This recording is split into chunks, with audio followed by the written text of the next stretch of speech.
Greetings, everyone. I am Uday Sharma from the Triply Department of Institute of Aeronautical Engineering.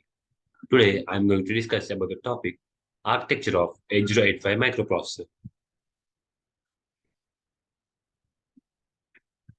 The word microprocessor comes from the combination of two words, micro and processor. The processor is a thing which processes the process by analyzing the numbers, that is, binary numbers which the computer understands.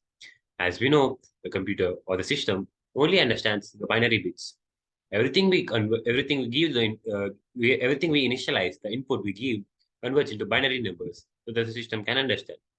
Mostly, a processor contains registers, control circuits, and arithmetic logical unit. A processor is a programmable device which takes in numbers and performs operation. Suppose if I want to give an input or an for a specific output, I give a specific set of codes, zero ones, that is a specific set of binary number to initialize that I need to give an input to the processor. Let us see a type of microprocessor, that is Edge 5 microprocessor.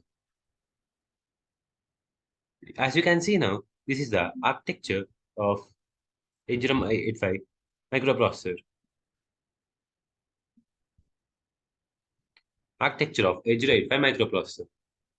We have 8-bit internal data bus, as 8085 is an 8-bit microprocessor. It handles 8 bits per time or per cycle.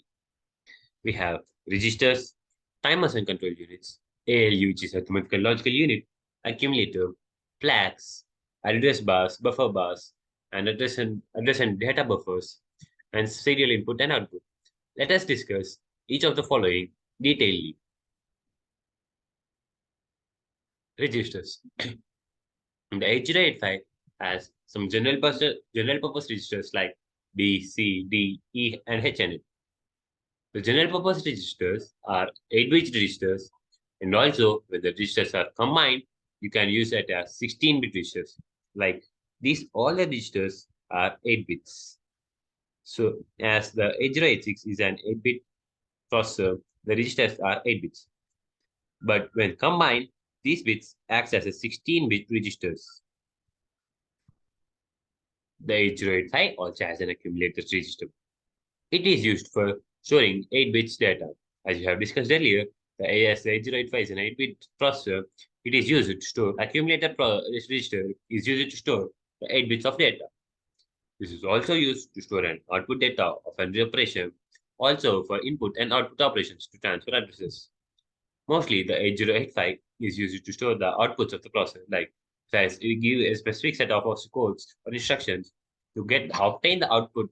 We use the accumulator register. The 8085 processor also has flag registers, which indicates the status of the operation in microprocessor. Flag registers in 8085 are sign flag, zero flag, clarity flag, carry flag, auxiliary flag, and parity flag. Let us see.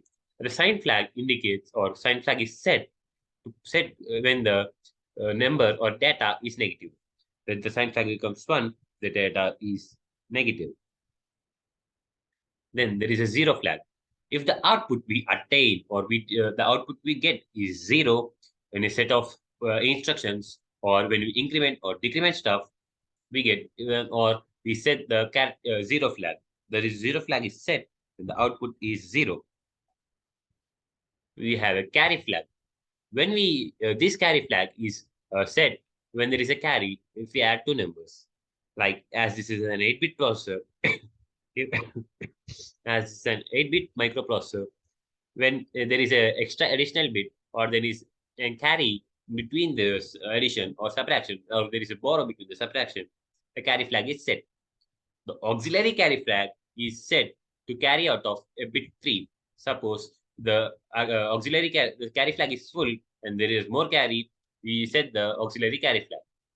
Parity flag is set if the parity even is even and the parity flag is clear, then it becomes 0 when the parity is odd.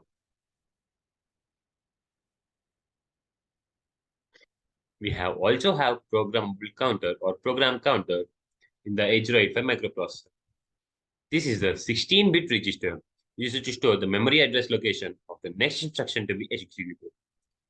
Microprocessor increments the program whenever an instruction is being executed, so that the program counter points to the memory address of the next instruction it is going to be executed. The program counter stores the operation of next operation. Suppose if this is the current operation, program counter stores the next operation's address. This should be 16-bit, so as it is storing the address. Stack pointer. It is also a 16-bit register, works like stack, which is incremented or decremented by 2 during the push or pull. As we know, the stack pointer, the stack acts like stack, which uses push or pop and comes in LIFO format, which is last in, first out. Last in, first out. Last in, first out format. This stack of pointer operates push or pop, which increments or decrements the counter by 2. You also have address buffer and data buffer. The content stored in the stack pointer and program counter is loaded into the address buffer and address data buffer to communicate with the CPU. The memory and input-output chips are connected to these buses. The CPU can exchange the desired data, the memory, and input-output chips. Address bus and data bus. Data bus carries the data to the store. It is bidirectional, whereas address bus carries location to where it should be stored, and it is unidirectional. It is used to transfer data and address of input-output device.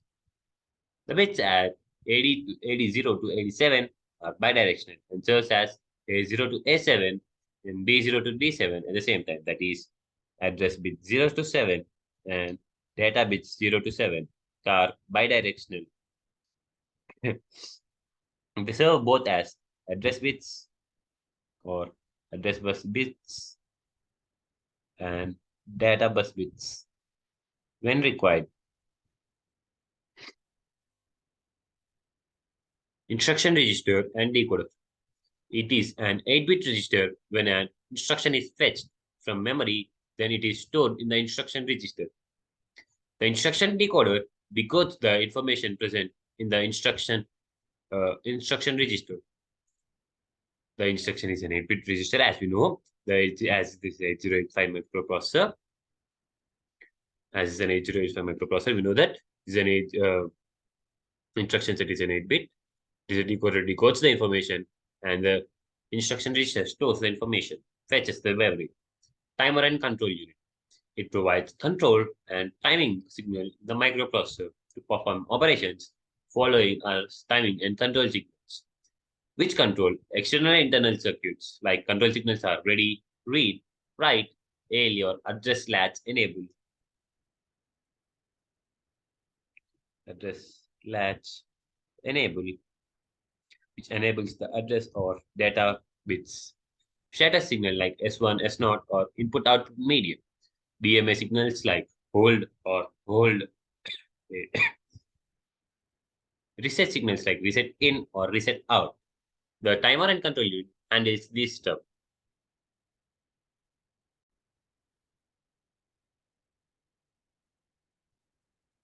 Interrupt control. As the name suggests, it controls the interrupts during a process. When a microprocessor is executing a main program and whenever an interrupt occurs, the microprocessor shifts the control from main program to the process and incoming request. After the request is completed, the control goes back to the main program. Like interrupt is an request. I need a specific thing to be done in the middle of the program. So I give the interrupt signal to complete the priority of my process. There are 5 interrupts or 5 hardware interrupts in the 8085 microprocessor. They are INTR, RST 7.5, RST 6.5, RST 5.5, and trap signals. Serial input, serial output, or serial input output control. It controls the serial data communication by using 2 instructions, serial input data and serial output data. And there is one main part of this 8085 microprocessor, that is ALU or arithmetic, logical unit. The ALU does all the jobs of arithmetic operations like addition, subtraction, multiplication, or division, and the logical operations like AND gate, OR gate, XOR, etc. The address latch enable plays a key role as this the basic requirements or basic things which are done in every part of this task or every part of the program. From now, I would like to conclude this 8086, 8085 microprocessor topic. Thank you. This is Uday Sharma signing off.